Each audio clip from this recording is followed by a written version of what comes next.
अध्यक्ष महोदय, आज मैं अपने एनडीए के गठबंधन को और प्रधानमंत्री जी को मैं धन्यवाद अर्पित करना चाहता हूं कि इस अविश्वास प्रस्ताव पर बोलने का मुझे मौका दिया। लेकिन जो ये दृश्य अध्यक्ष महोदय इस प्रजातंत्र के मंदिर में आज हम देख रहे हैं, जिस प्रजातंत्र के मंदिर में इस देश की संस्कृति, इस देश का सद्भाव,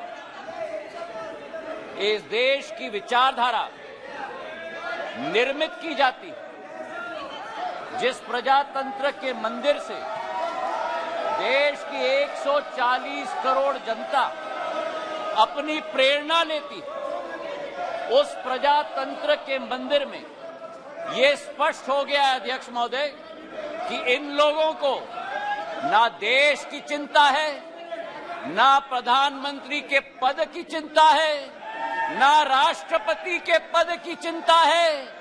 इनको तो केवल अपनी हैसियत की चिंता है। ये देश को पूर्ण रूप से स्पष्ट हो गया। अध्यक्ष महोदय, मुझे 20 साल हो गए हैं इस संसद में, मेरा अपना सौभाग्य मैं मानता हूं, लेकिन ऐसा दृश्य में मैंने 2 दशक में नहीं देखा है कि जिस तरीके से देश के सर्वोच्च पद के व्यक्ति 140 करोड़ जनता के हृदय में स्थापित इस देश के प्रधानमंत्री के प्रति जो शब्दों का उपयोग विपक्ष के द्वारा किया गया है, मैं मानता हूं कि सदन के सामने नहीं लेकिन देश की जनता के सामने इन्हें माफी मांगनी चाहिए। आज जो दृश्य हम देख रहे हैं अध्यक्ष महोदय कि अविश्वास प्रस्ताव के आधार पर, अध्यक्ष महोदय मैं आपका संरक्षण चाहूंगा। ये बोलने के लिए कभी तैयार हो जाते हैं लेकिन सुनने के लिए तैयार नहीं होते। ना देश की जनता की ठोक कर 2 बार चुनाव में नतीजा हजम करने के लिए तैयार है, ना सदन की बात सुनने के लिए तैयार है। आज जो स्थिति उत्पन्न हुई है अध्यक्ष महोदय, जो अविश्वास प्रस्ताव लाया गया, सर आपका संरक्षण मैं चाहता हूं, इनको कंट्रोल किया जाए। देश की जनता ने तो अपना पूरा परिणाम इनके चेहरे पे दिखा दिया। जो जनता के सामने नहीं कर पा रहे वो आज सदन में बैठ के कोशिश कर रहे हैं करने के लिए। जो अविश्वास प्रस्ताव इनके द्वारा यहां लाया गया, यह अविश्वास प्रस्ताव मणिपुर की बात नहीं है। मिशन मणिपुर के आड़ में ये अपनी राजनीतिक रोटियां सेकने के लिए आज यहां उपस्थित हुए हैं। पिछले 2 दिन से मैं सुन रहा हूं अध्यक्ष महोदय, हम इनको भी बता दें कि अगर ये इनका बर्ताव रहा तो इनकी बात भी इस प्रजातंत्र के मंदिर में हम सुनने नहीं देंगे। पूर्ण रूप से स्पष्ट करना चाहते हैं अध्यक्ष महोदय, जो इस क्षेत्र में और इस सदन में प्रस्तुतिकरण हुई है, ये वो बादल है जो गरजना चाहते हैं लेकिन बरसते नहीं। ये वो बादल है जो चर्चा में रहना चाहते हैं लेकिन चर्चा सुनना नहीं चाहते। अध्यक्ष महोदय, आज अध्यक्ष महोदय ये अविश्वास प्रस्ताव जो लाया गया है, सारे आवश्यक विमर्श एक तरफ रखे गए हैं और इनकी हट एक तरफ है। हमारे देश के प्रधानमंत्री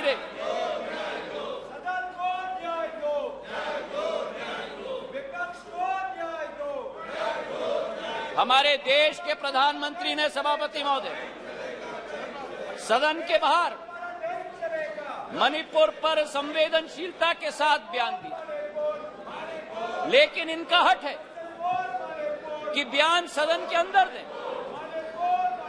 गृह मंत्री जी ने यहां बैठकर दिन प्रतिदिन स्पष्ट किया कि जिस दिन जिस घंटे पे आप चर्चा करना चाहते हैं हम तैयार है करने के लिए, लेकिन 17 दिन इसी तरह ये सदन को इन्होंने चलने नहीं दिया। 17 दिन मजबूर करके स्थगित किया।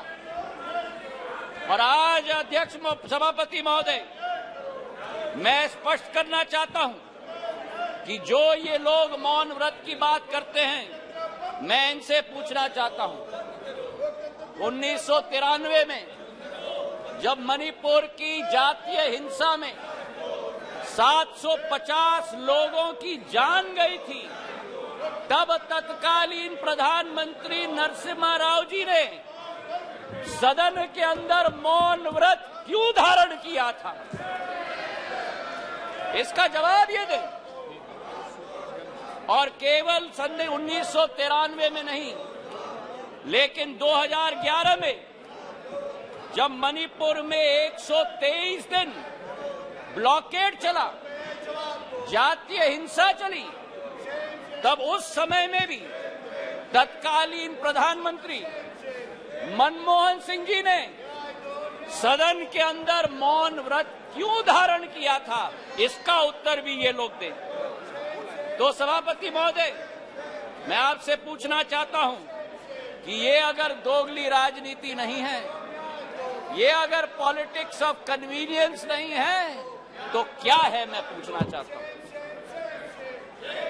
आज सभापति महोदय, लोकतांत्रिक व्यवस्था पर मैं इनको भाषण नहीं दूंगा, लेकिन जो इनकी अवसरवादी सोच है, उसका पर्दाफाश पूरे देश के जनता के समक्ष में रखना चाहता हूं। ये जो समूह है I.N.D.I.A.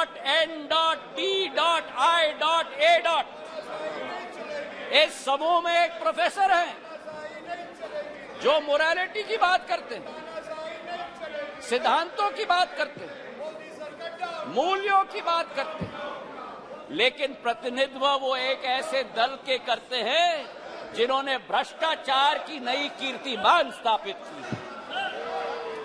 इस I.N.D.I.A. समूह में एक ऐसी समूह की नेत्री है जिस समूह की नेत्री सोचती है कि कश्मीर को भारत के साथ जोड़ना सबसे बड़ी भूल है। ये इनका असली चरित्र है। मुझे लगता है आप बहाना ढूंढ रहे हैं बाहर जाने का। ये उचित नहीं है, ये उचित नहीं है। कार्यकर्ता ने आपने अविश्वास प्रस्ताव लाया, उसका उत्तर सुनिए आप। ये बिल्कुल मर्यादाहीन व्यवहार करना, उसके बाद वॉकआउट करना, ये लोकतांत्रिक संसदीय व्यवस्था की दृष्टि से उचित नहीं है। नो, बिल्कुल गलत बात है ये। आपका इस प्रकार से बहाना लेकर के बाहर जाना, ये बिल्कुल संसदीय व्यवस्था का अपमान है। ये बात करवा करके नोट करिए आप लोग, प्लीज। Honourable minister, please.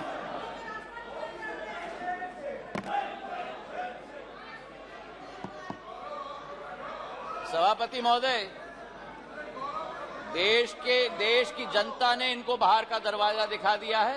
अब सदन से भी स्वयं बाहर जा रहे हैं।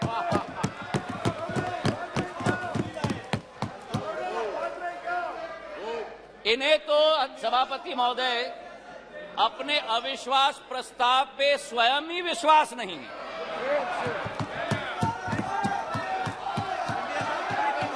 सुन लो, धैर्य रखो और सुन लो।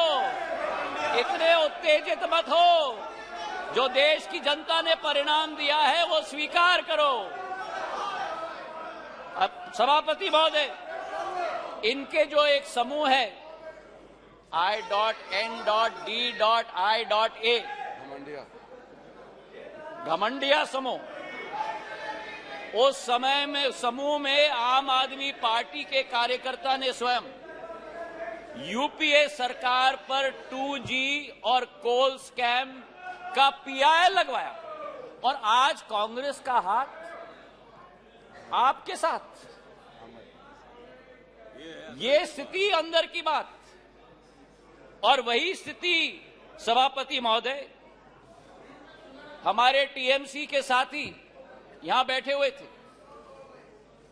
जिस टीएमसी के बारे में अधीरदा रोज इस सदन में लपक कर भ्रष्टाचार की बात करते थे, चिटफंड की बात करते थे, अपने संसदीय क्षेत्र में कार्यकर्ताओं की कत्लों की बात कर रहे थे।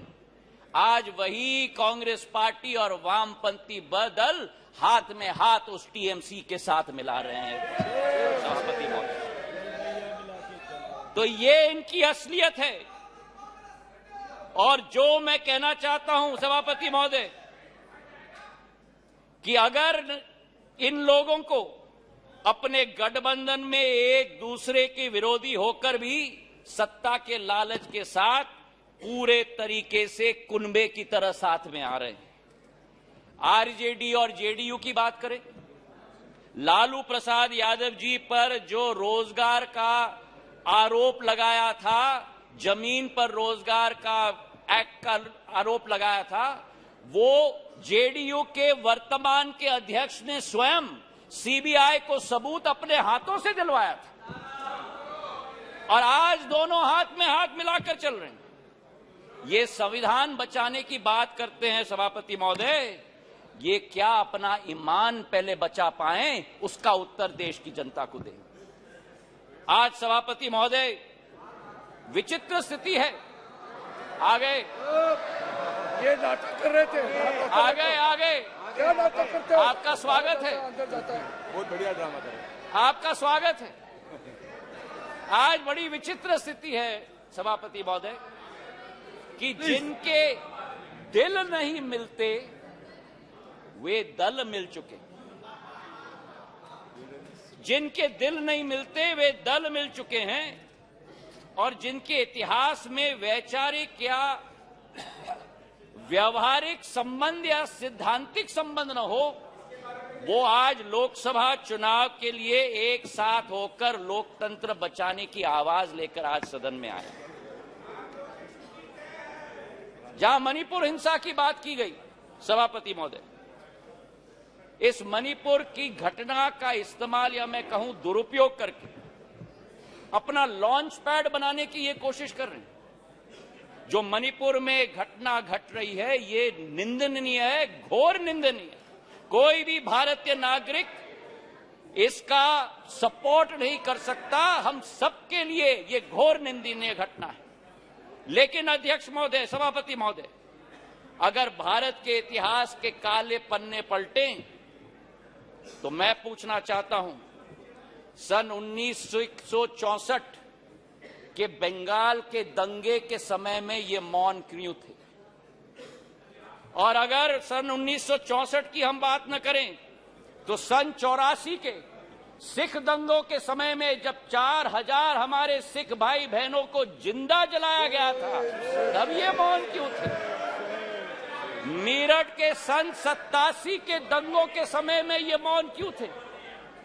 और सन 1990 से 30 साल जो कश्मीर में 40,000 लोगों की मौत हुई और कश्मीर जल रहा था, तब ये मौन क्यों थे?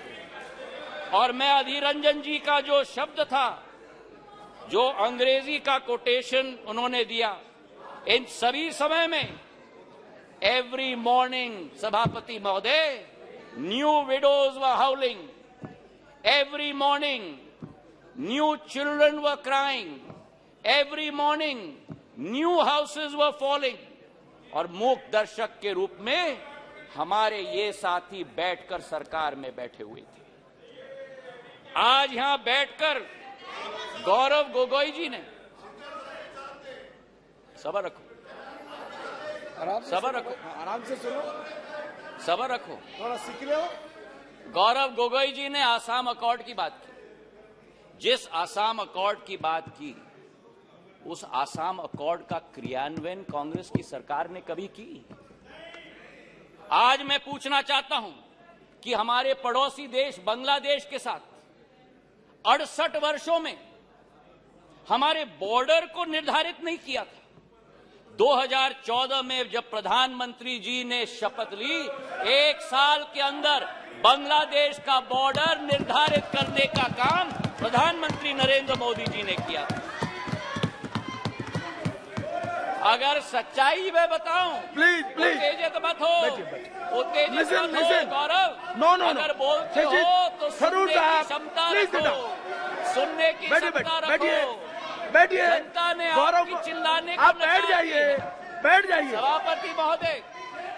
सभापति महोदय, नॉर्थ ईस्ट की सारी समस्या कांग्रेस की तुष्टीकरण की राजनीति के साथ शुरुआत हुई, जब उनको अपनी फायदा नॉर्थ ईस्ट में विदेशी घुसपैठियों को अंदर लेकर उनको नागरिकता देने की कावियात की शुरुआत और शरण और पहचान देने की कावियात की शुरुआत हुई।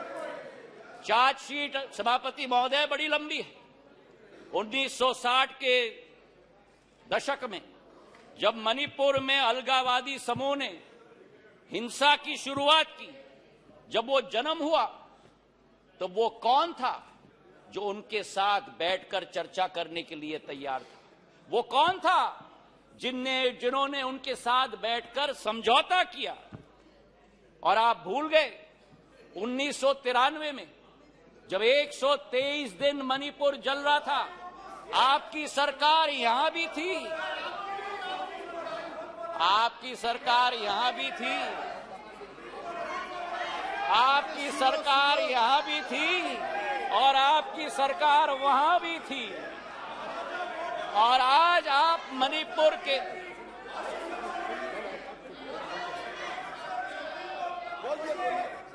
और आज सभापति महोदय अधीर उठकर कह रहे थे कि मणिपुर के सांसद क्यों नहीं बोले। उस समय मणिपुर का सांसद इस सदन में रोते रोते हुए उनका वक्तव्य क्या था इस संसद में मैं पूछना चाहता हूं। जब आपकी सरकार यहां भी थी और आपकी सरकार वहां भी थी, मणिपुर के सांसद ने इस संसद में 1993 में वक्तव्य दिया। उन्होंने कहा, and I quote, the state government is helpless, it has no funds, the state government cannot even afford to purchase weapons for the security persons to fight the insurgents. Please, ये सुनिएगा, please think that Manipur is a part of this country. It affects the whole nation. शायद कांग्रेस के नेता को इन शब्दों को सुनना चाहिए था कल यहां भाषण देने के पहले। मुझे आज सभापति महोदय मुजफ्फर वारसी जी की शब्द याद आती और मैं कोट करना चाहता हूं। औरों के ख्यालात की लेते हैं तलाशी, औरों की ख्यालात की लेते हैं तलाशी, और अपने गिरबान में झांका नहीं जाता। आज ये स्थिति उत्पन्न हो गई है। तथ्यों के आधार पर अगर हम बात करें, कल गृह मंत्री जी ने सदन में पूरा व्याख्यान दिया। इनके मंत्री संतरी न तंत्री एक बार भी मणिपुर गए। हमारे गृह मंत्री 3 दिन वहां रात दिन बिताए हैं। हमारे राज्य मंत्री ने 23 दिन, नित्यानंद राय जी ने मणिपुर में बैठकर स्थिति का जायजा लिया। आज राहत राशि वहां पहुंची है, अनाज पहुंचा है, वर्चुअल सिस्टम से स्कूल्स चल रही हैं, आर्मी की फोर्स पहुंची है, इवैक्यूएशन में हम मदद कर रहे हैं। जो भी हम लोग कोशिश कर रहे हैं, और आंकड़े की आप बात करते हो तो आंकड़े की पुष्टि करो। ये पिछले 9 साल मणिपुर में सबसे शांतिपूर्ण समय रहा है इंसर्जेंसी के दृष्टिकोण से। आपके 10 साल से 3 गुना कम इंसर्जेंसी हुई है और 6 गुना कम सिविलियन डेथ्स आज मणिपुर में हुआ है। सभापति महोदय, नॉर्थ ईस्ट की जब हम बात करते हैं, नॉर्थ ईस्ट की जब हम बात करते थे 1 दशक पहले, तो चित्र हमारे दिमाग में आता था। हिंसा का चित्र आता था, आतंक का चित्र आता था, अस्थिरता की चित्र आती थी। और उसके पीछे एक कारण है। उसके पीछे कारण यह है कि दशकों से जो सरकार रही थी, उनकी सोच विचारधारा थी कि अगर बॉर्डर विलेजेस में और उत्तर पूर्वी क्षेत्र में अगर विकास किया तो वहां जागरूकता उत्पन्न होगी, इसलिए उन्हें विकास से वंचित रखा जाए। हमारे प्रधानमंत्री ने 2015 में, देश के प्रधानमंत्री ने पहला कदम लिया जो भी हिंसक संगठन थे मणिपुर के, उनके विरुद्ध सर्जिकल स्ट्राइक करके म्यांमार तक खदेड़ के भेज दिया था सभापति महोदय। और उसके बाद पहला कदम जो लिया, विकास व्यापक सोच के साथ, एक विचारधारा के साथ, उन्होंने एक विकास का मंत्र दिया सभापति महोदय, विकास का मंत्र दिया हीरा, क्योंकि उत्तर पूर्वीय क्षेत्र भारत का हीरा है। हीरा मतलब हाईवे, हीरा मतलब इंटरनेट, हीरा मतलब रेलवेज, हीरा मतलब एविएशन। और जिस उत्तर पूर्वी क्षेत्र में केवल 2500 करोड़ का रेलवे बजट होता था, आज 10,000 करोड़ रुपए का रेलवे बजट है। सभापति महोदय, आपको आश्चर्य होगा कि मेघालय जैसे राज्य को 100 साल इंतजार करना पड़ा, जब तक प्रधानमंत्री नरेंद्र मोदी जी नहीं बने, कि मेघालय को अपने 100 साल में पहला स्टेशन मिला जब बीजेपी और एनडीए की सरकार। नागालैंड को 100 साल बाद शोकुवी में एक रेलवे स्टेशन, दूसरा रेलवे स्टेशन मिला। और इसी के साथ साथ जब यूपीए की सरकार थी, उस समय सड़क की प्रगति और विकास, गडकरी साहब यहां बैठे हुए हैं, 1.5 किलोमीटर प्रतिदिन की कछुआ चाल के आधार पर चलती थी। प्रधानमंत्री नरेंद्र मोदी जी और गडकरी जी की जोड़ी ने आज उत्तर पूर्वी राज्य में 3.5 किलोमीटर प्रतिदिन की रफ्तार से आज सड़क बनाने का काम किया। हाईवेज और ब्रिजेस की जाल बनी। किरेन रिजिजू के साथ मेरा प्रवास वहां हुआ है। हमने दोनों देखा है कि भारत में अगर पानी पर सबसे लंबा पुल बना है, तो अगर कहीं बना है तो ढोला सदय ब्रिज ब्रह्मपुत्र पर हमारे असम के राज्य में बना हुआ है। और उसी के साथ किसी ने कभी कल्पना नहीं की थी उत्तर पूर्वी राज्यों के बारे में, पर उत्तर पूर्वी राज्य को विश्व के साथ जोड़ने का अगर संकल्प किसी का रहा, तो भारत को म्यांमार और थाईलैंड के साथ सुपर हाईवे बनाने का काम प्रधानमंत्री नरेंद्र मोदी जी का रहा। मुझे तो आश्चर्य हुआ सभापति महोदय कि इनके अरुणाचल प्रदेश और सिक्किम, हमारा भी है पर मेरे साथी हैं, अरुणाचल प्रदेश के हमारे वहां के भी सांसद मेरे साथी, पर अरुणाचल प्रदेश और सिक्किम, दो उत्तर पूर्वी राज्यों में आजादी के 67 वर्ष बाद भी एक भी एयरपोर्ट नहीं। 9 सालों में अरुणाचल में एक नहीं लेकिन 3 एयरपोर्ट, तेजू, पासीघाट और होलोंगी बनी है, और सिक्किम में पाक्योंग। जिस अरुणाचल प्रदेश में केवल 9 हवाई अड्डे थे, आज उस अरुणाचल प्रदेश में सभापति महोदय 17 हवाई अड्डे हैं। 17 हवाई अड्डे। जो 7 सिस्टर्स कहलाती थी, उस समय में ये 7 निग्लेक्टेड सिस्टर्स थी। लेकिन प्रधानमंत्री जी के आने के बाद आज उत्तर पूर्व में प्रधानमंत्री जी के पूर्वोदय के मंत्र के साथ विकास का एक नया उदय पूर्वोदय में हो रहा है। मुझे दुख भी हुआ सभापति महोदय, और मुझे आश्चर्य भी हुआ। हमारी कोशिश रहती है कि इस संसद में कभी भी व्यक्तिगत आक्षेप, हम एक दूसरे के साथ सहमत न हो, हम एक दूसरे की नीतियों पर, हमारी नीयत पर कटाक्ष जरूर करें, पर व्यक्तिगत आरोप कभी नहीं होना चाहिए। और जो आरोप इस हाउस में किया गया कल सभापति महोदय, मुझे आश्चर्य भी हुआ और दुख भी हुआ जब राहुल गांधी जी ने सदन में कहा कि प्रधानमंत्री के लिए मणिपुर हिंदुस्तान का भाग नहीं।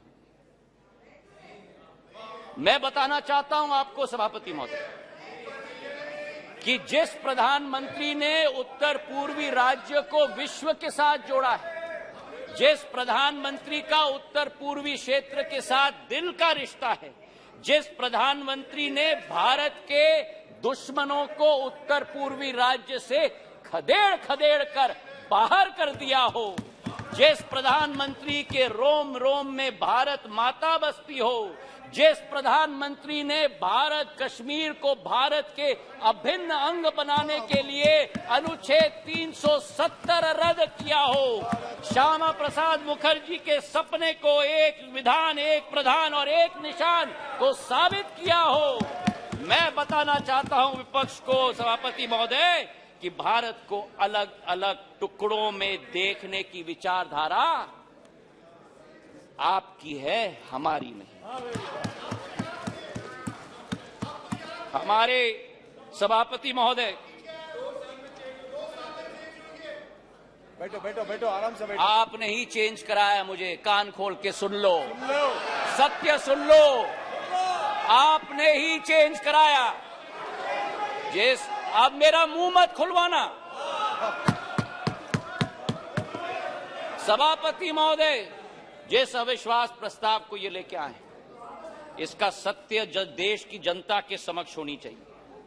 जिस तरह से एक एक वर्ग का विश्वास तोड़ा गया है और जिस तरीके से प्रधानमंत्री जी ने एक एक वर्ग का अविश्वास को विश्वास में परिवर्तित किया है, वो सत्य आज इस सदन के द्वारा देश की जनता के समक्ष जानी चाहिए।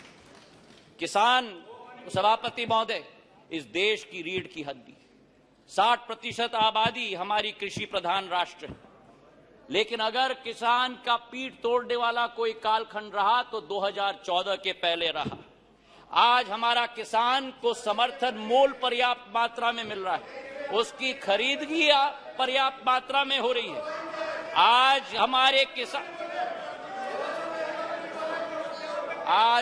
किसान कितने उत्तेजित हो रहे हैं। सभापति महोदय, खुजली बहुत आती है, खुजली बहुत आती है, खुजली बहुत आती है। आज हमारे किसान को, सभापति महोदय, धान की खरीदी में 90% वृद्धि हुई है, गेहूं की खरीदी में 75% वृद्धि हुई है। नरेंद्र सिंह जी यहां बैठे हुए हैं। हमारे समर्थन मूल्य की हम बात करें, 2014-15 में धान की एमएसपी 1360 थी, आज धान की एमएसपी 2183 है, 60% की वृद्धि हुई है। कल कपास की बात की गई, कपास की एमएसपी हम बात करें, कपास की एमएसपी 3350 रुपए होती थी, आज वही कपास की एमएसपी बढ़कर 6620 हो चुकी है, 80% की वृद्धि हो गई। सोयाबीन की एमएसपी 2560 रुपए होती थी, आज 4600 रुपए हो चुकी है, 80% की वृद्धि हुई है। तो जहां हमारे देश का किसान, हमारे देश का अन्नदाता समृद्ध हो चुका है, उसी के साथ साथ किसान के लिए जो सीमांत हमारा कृषक है, 80% हमारा कृषक आज भी सीमांत कृषक है, उसके लिए एक सुरक्षा कवच के रूप में किसान सम्मान निधि के जरिए 6000 रुपया प्रति वर्ष 11.5 किसानों के खातों में 2,40,000 करोड़ रुपए प्रधानमंत्री ने पहुंचाने का कार्य किया। यही अंतर है तुष्टीकरण और संतुष्टीकरण के बीच में, सभापति महोदय। और इसी में मैं बताना चाहता हूं, मध्य प्रदेश में भारतीय जनता पार्टी की शिवराज सिंह जी की सरकार ने इस 6000 रुपए में 6000 रुपए अतिरिक्त मिलाकर 12,000 रुपया प्रति साल 80 लाख किसानों के खाते में डालने का कार्य किया। हमारे देश के पूर्व प्रधानमंत्री अटल बिहारी वाजपेयी जी का एक सपना था, उनका एक सपना था कि इंटरलिंकिंग ऑफ रिवर्स होना चाहिए, और आज उनके सपने को अगर साकार किया है तो प्रधानमंत्री नरेंद्र मोदी जी ने Ken Betwa interlinking of reverse के आधार पर किया। 42,000 करोड़ रुपए की योजना, उत्तर प्रदेश और मध्य प्रदेश के 13 जिलों को मिलाकर 60 लाख लोग प्रभावित होंगे। ये वो बुंदेलखंड क्षेत्र है जिसने अपने इतिहास में सूखी माटी के अलावा कुछ नसीब नहीं किया था। अध्यक्ष सभापति महोदय, आज वहां 11 लाख हेक्टेयर की सिंचाई होगी, 105 मेगावाट की ऊर्जा का सर्जन होगा और उसी के साथ इस परिवर्तन के स्केल पे भी मैं बात करना चाहता हूं।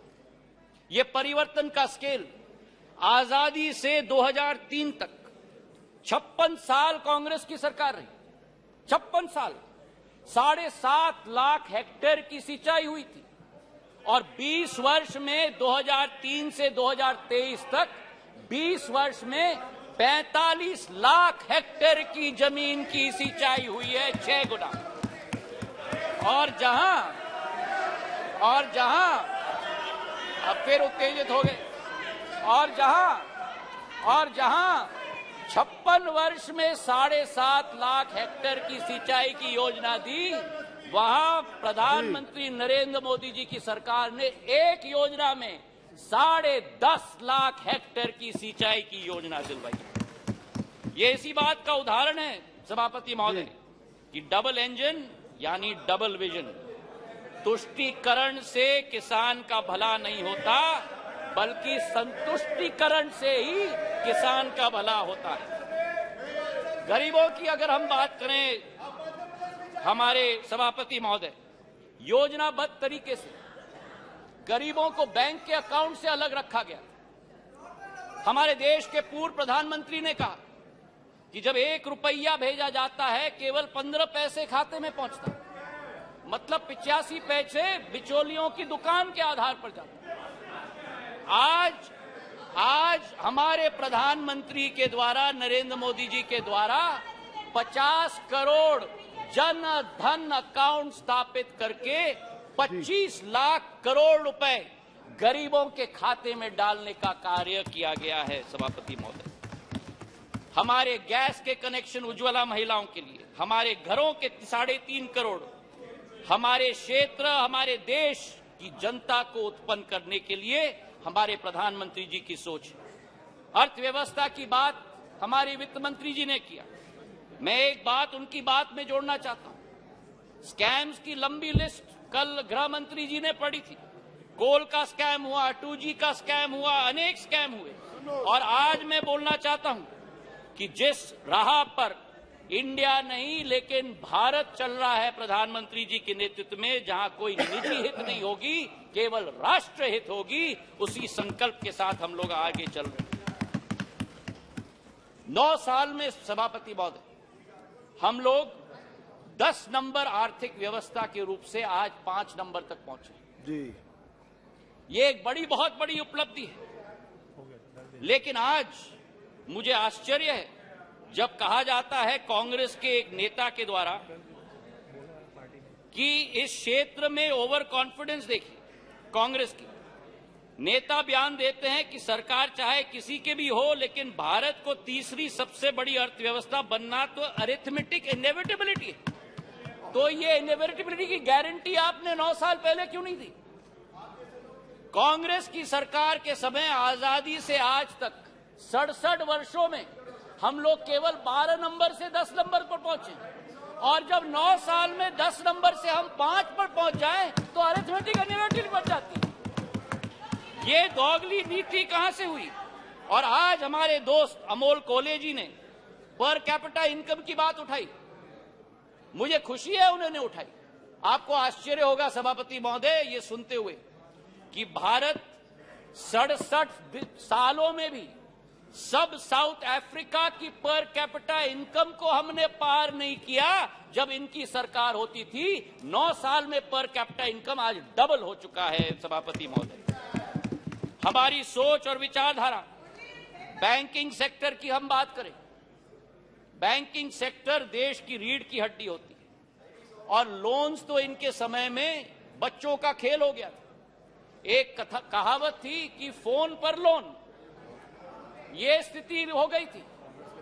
5.5 लाख करोड़ से ज्यादा एनपीए का पहाड़ छोड़ के गए थे। आज उसकी सफाई अरुण जेटली जी ने और निर्मला सीतारमण जी ने करके देश को आगे बढ़ने के लिए कैपेक्स की एक नई रचना की शुरुआत की।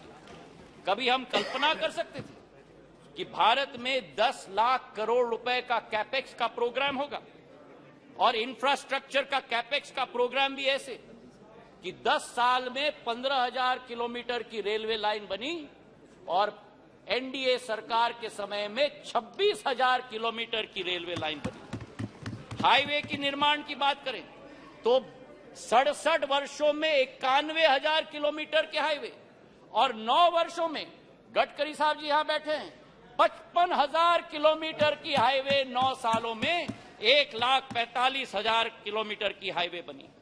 और यही स्थिति सिविल एविएशन के क्षेत्र में 74 एयरपोर्ट 67 वर्षों में और 148 एयरपोर्ट 9 वर्षों के अंदर। और इसी के साथ जो हमारा पावर डेफिसिट कंट्री था, आज पावर सरप्लस हो गया। हम लोग स्टील इंपोर्टर होते थे, आज स्टील एक्सपोर्टर बन गए। 216 गीगावाट से 420 गीगावाट पर पहुंच चुके हैं। कोल के मामले में 565 मिलियन टन से 900 मिलियन टन, और इस वर्ष 1 बिलियन टन का उत्पादन देश करेगा कोल का। सभापति महोदय, मैं ये कहना चाहता हूं कि ये अरिथमेटिक इनएविटेबिलिटी नहीं है।